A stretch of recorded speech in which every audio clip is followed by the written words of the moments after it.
Morning students, कैसे हैं आप लोग। होप आप लोगों की दिवाली अच्छी रही होगी। Happy Diwali to all of you. देखिए, हम यूएससीएमए के सेक्शन ए के कुछ क्वेश्चंस कर रहे थे पार्ट 1 के। ठीक है, तो उन्हीं क्वेश्चंस को आगे बढ़ाते हैं और आज कुछ कैश फ्लो के क्वेश्चन अटेम्प्ट करने की कोशिश करते हैं। ठीक है, देखना कि आपसे ये अटेम्प्ट हो पाते हैं नहीं हो पाते। Consider the following financial data for a company that is preparing its cash flow statement. Data देखिए क्या है। Amortisation expenses, cash dividend paid to common share holder. Common मतलब इक्विटी शेयर होल्डर्स होता है। इक्विटी शेयर होल्डर्स को company ने cash dividend pay किया। Net income, net income क्या होती है? मतलब नेट प्रॉफिट। सिंपल सी बात कर रहा है, नेट प्रॉफिट। क्या नेट प्रॉफिट में से डिविडेंड लेस होता है क्या? नहीं। डिविडेंड देखो, हमेशा ध्यान रखना, डिविडेंड पेड जो होता है, अगर हम फाइनेंशियल स्टेटमेंट्स की बात करें तो डिविडेंड पेड इक्विटी का पार्ट होता है। मतलब जो हम statement of changes in equity बनाते हैं, ठीक है, जो हमने कई बार देखा है, जैसे हमने उसमें शेयर कैपिटल लिख दिया, equity share capital, opening balance, फिर हम उसके अंदर एक रिटेन अर्निंग भी लिखते हैं। ठीक है, और उस रिटेन अर्निंग में से डिविडेंड पेड लेस हो जाता है या करंट ईयर के प्रॉफिट में से डिविडेंड पेड लेस हो जाता है। डिविडेंड पेड कभी भी प्रॉफिट एंड लॉस अकाउंट में शो नहीं करते, ये हमेशा पता होना चाहिए। तो कभी भी नेट इनकम दिखे तो मतलब डिविडेंड पेड उसमें से माइनस नहीं हुआ है अभी तक, क्योंकि नेट इनकम किधर से निकलता है? प्रॉफिट एंड लॉस से या फिर इनकम स्टेटमेंट से, है ना। इनकम एंड एक्सपेंडिचर स्टेटमेंट से कह लो आप।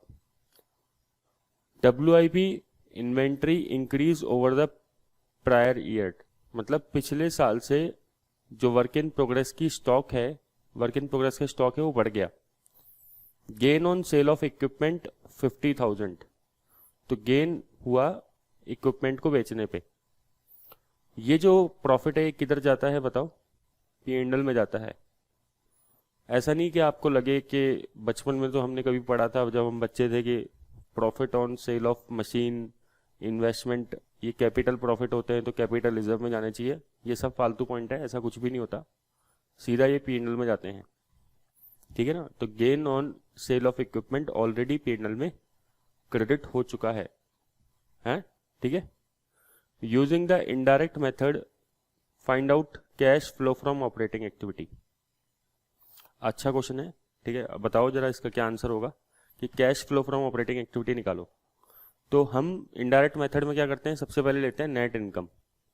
नेट इनकम कितनी है? 15 लाख। क्वेश्चन में गिवन है 15 लाख।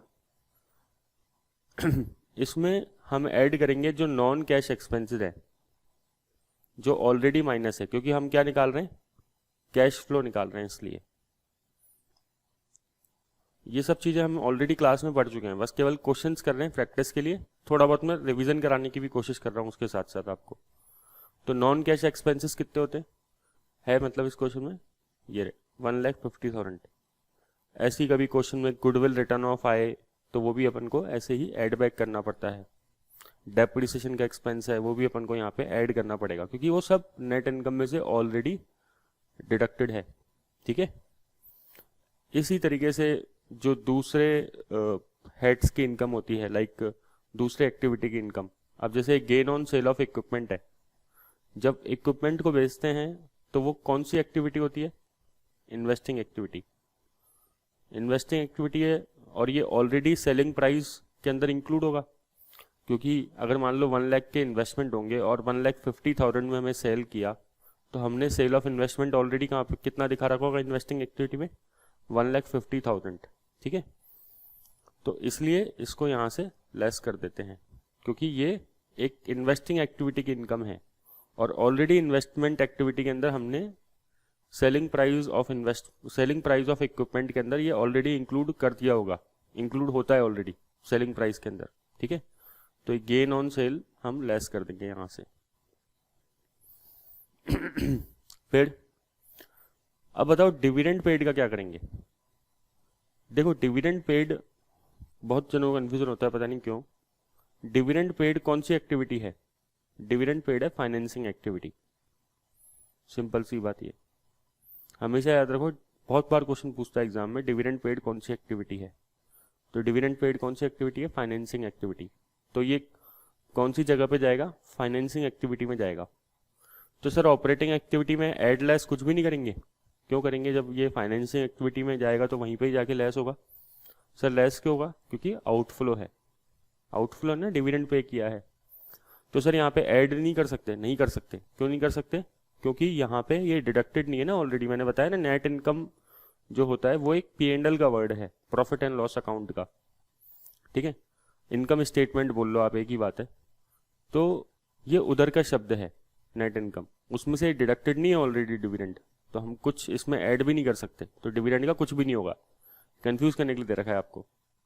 फिर हम क्या करते हैं उसके बाद, ये करंट असेट्स में इंक्रीज हुआ, increase in current assets. Increase होने का करंट असेट्स का क्या मतलब है? कि पैसा गया होगा। भाई जैसे हमने इन्वेंट्री बढ़ गई पिछले साल से इस साल, इन्वेंट्री इंक्रीज हो गई। तो इन्वेंट्री क्यों इंक्रीज हुई? क्योंकि हमने इन्वेंट्री परचेज करी है, तो पैसा गया, ठीक है ना। तो ये कितना हो गया? 16 50 माइनस 16 50 16 16 और 3 माइनस 16 माइनस 3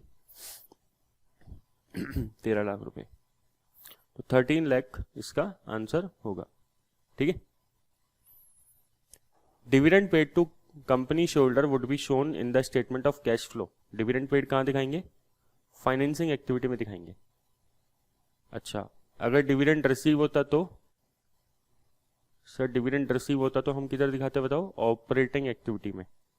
अच्छा, इंटरेस्ट पेड होता तो किधर दिखाते? अगेन ऑपरेटिंग एक्टिविटी में।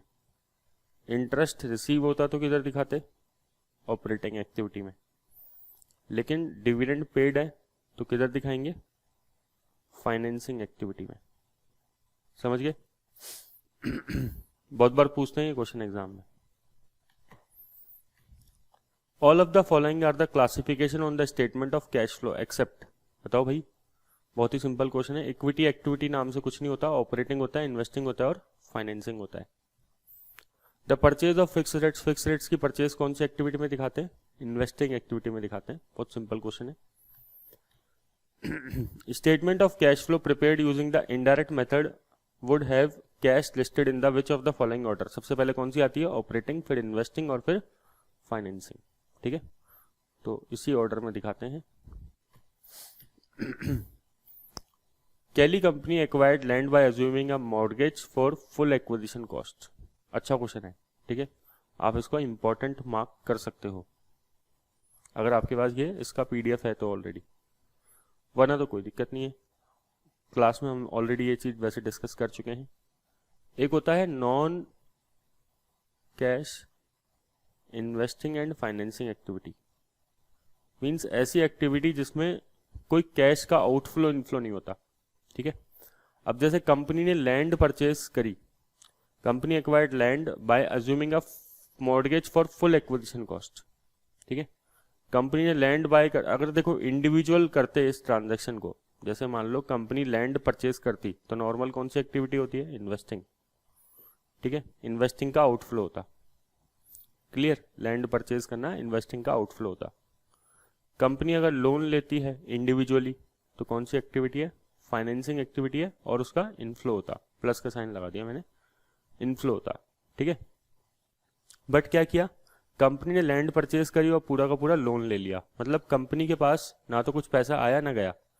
क्योंकि जब भी हम किसी से, जैसे मान लो आप कार परचेज करते हो लोन लेके, तो जब कार परचेज करते हो तो आपके पास लोन का पैसा नहीं आता, डायरेक्टली कार के डीलर के पास चला जाता है पैसा।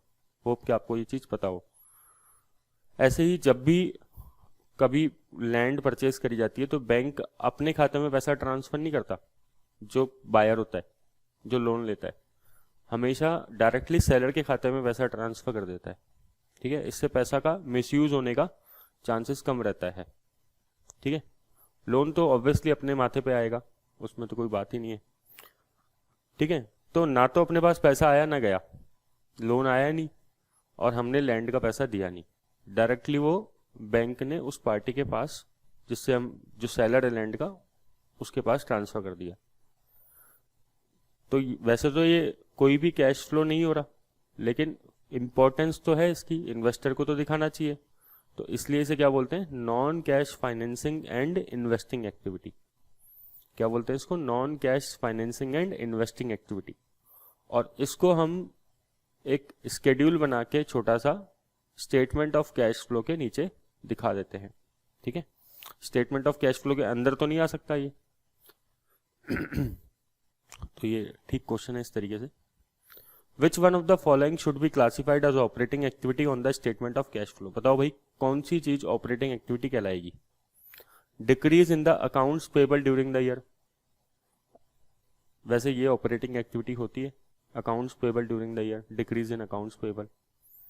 Increase in the cash resulting from issue of previously authorise common stock, मतलब कंपनी ने कभी शेयर, इक्विटी शेयर ऑथराइज करवाए होंगे, ठीक है, लेकिन अभी तक इशू नहीं किए थे, बट अब इशू कर दिए हैं, ठीक है ना, समझ गए कि कंपनी ने पहले ऑथराइज, कंपनी के पास कैपिटल थी बैलेंस शीट के अंदर और कंपनी ने अब उसको इशू कर दिया, तो ये कौन सी एक्टिविटी है, फाइनेंसिंग एक्टिविटी है, ऑपरेटिंग तो नहीं है शेयर इशू करना।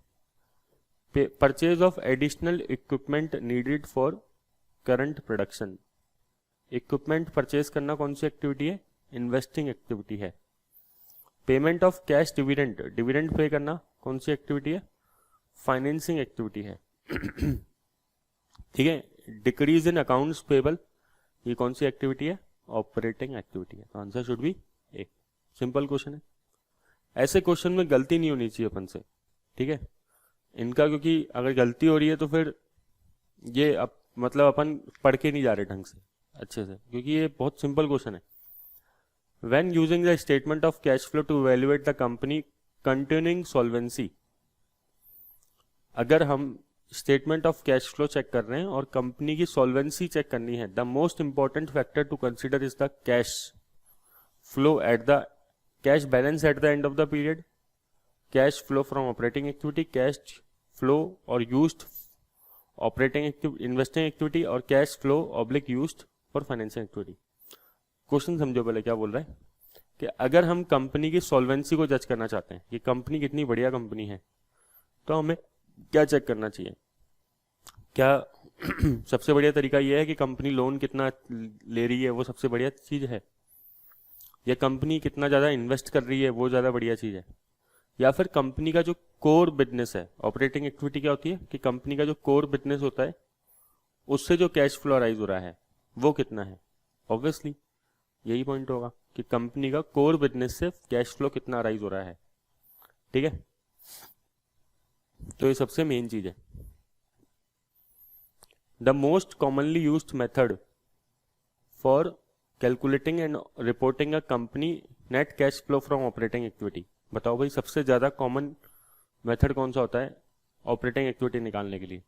इनडायरेक्ट मेथड, ये सिंगल स्टेप और मल्टी स्टेप तो होता ही नहीं है, डायरेक्ट और इनडायरेक्ट होता है, तो सबसे ज़्यादा कंपनी यूज़ करती कौन सा, इनडायरेक्ट मेथड, ठीक है ना, कॉमनली सबसे ज़्यादा यही यूज़ आता है।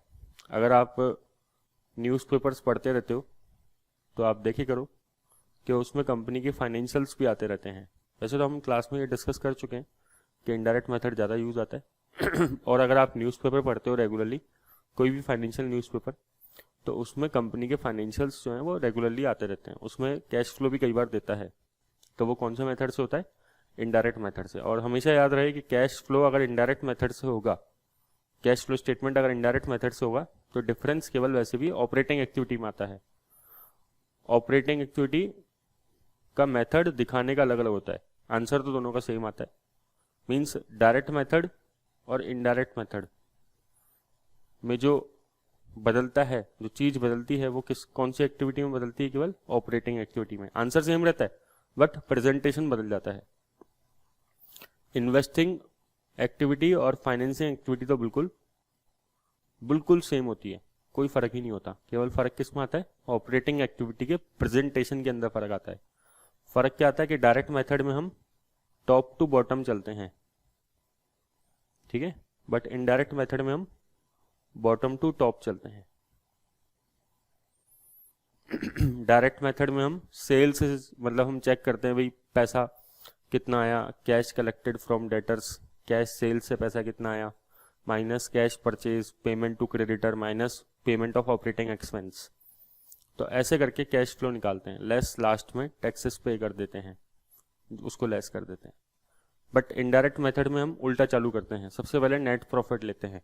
नेट प्रॉफिट सबसे लास्ट का आइटम होता है ना, इसलिए इसको क्या बोलते हैं, बॉटम टू टॉप। तो सबसे पहले हम क्या लिखते हैं, नेट प्रॉफिट। अभी हमने एक क्वेश्चन किया था नेट इनकम जिसमें लिखा था, फिर उसमें ऐड करते हैं जो भी उसमें एक्सपेंसेस हमने लेस कर दिए, जो हमें लेस नहीं करने चाहिए थे, जैसे कोई नॉन ऑपरेटिंग एक्सपेंस हमने ऐड कर दिया, वो लेस कर दिया ऑलरेडी। कोई नॉन कैश एक्सपेंस जैसे अमोर्टाइजेशन अभी हमने किया था, एक अमोर्टाइजेशन ऑफ एक्सपेंस, तो अमोर्टाइजेशन तो वैसे भी नॉन कैश एक्सपेंस होता है, तो इसलिए उसको ऐड कर दिया। कोई नॉन कैश, कोई ऐसी इनकम जो नॉन ऑपरेटिंग इनकम है या फिर नॉन कैश इनकम है, उसको लेस कर देंगे क्योंकि वो नेट प्रॉफिट में ऐड हो रखी होगी।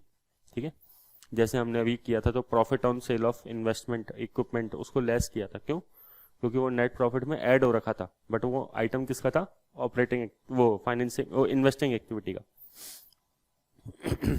ऐसे ही फिर यहाँ से हम इंक्रीज इन करंट एसेट्स को लेस कर देते हैं, फिर decrease in current assets. Current assets decrease होने का मतलब कि कुछ सेल हुआ है, सेल हुआ है तो पैसा आया होगा। ठीक है, स्टॉक कम हो गया, बिक गया, पैसा आ गया। ऐसे ही करंट लाइबिलिटी इंक्रीज हो गई, तो मतलब हमने कुछ लोन लिया होगा छोटा मोटा, क्रेडिटर्स बढ़ गए, इनफ्लो ऑफ कैश, पैसा आया, ऐड कर दिया। क्रेडिटर कम हो गए, decrease in current liability, less कर दिया। लास्ट में टैक्सेस लेस कर दिए, बस खत्म। तो प्रेजेंटेशन अलग है, चीज़ तो वही है। तो ज़्यादा लेकिन कॉमनली यूज कौन सा मेथड होता है, इनडायरेक्ट मेथड, क्योंकि इनडायरेक्ट मेथड जो है डिटेल में चीज़ों को बताता है। क्लियर क्या? हमेशा देखो न्यूज़पेपर पढ़ो, न्यूज़पेपर पढ़ने से क्या होगा कि अपडेट रहोगे आप। अपन को हर जगह की थोड़ी थोड़ी जानकारी होनी चाहिए कि क्या चल रहा है, इंटरनेशनल न्यूज़ भी और नेशनल न्यूज़ भी। अब इंटरनेशनली मान लो, अब जैसे म्यांमार कंट्री है, तो म्यांमार के अंदर क्या चल रहा है, काफ़ी टाइम से वहाँ पे मिलिट्री ने कूप कर रखा है। भाई क्या हुआ था कि वहाँ पे पहले आंग सांग सुकी करके जो लीडर है, उनकी गवर्नमेंट थी सबसे पहले। ठीक है, उनकी गवर्नमेंट को मिलिट्री ने हटा दिया, बोला तुम जाओ यहाँ से। क्यों हटा दिया? क्योंकि ये डेमोक्रेटिक गवर्नमेंट थी, और मिलिट्री कई बार क्या है कि कई देशों में थोड़ी हावी रहती है, ज़्यादा पावरफुल रहती है, तो मिलिट्री ने उनको हटा दिया।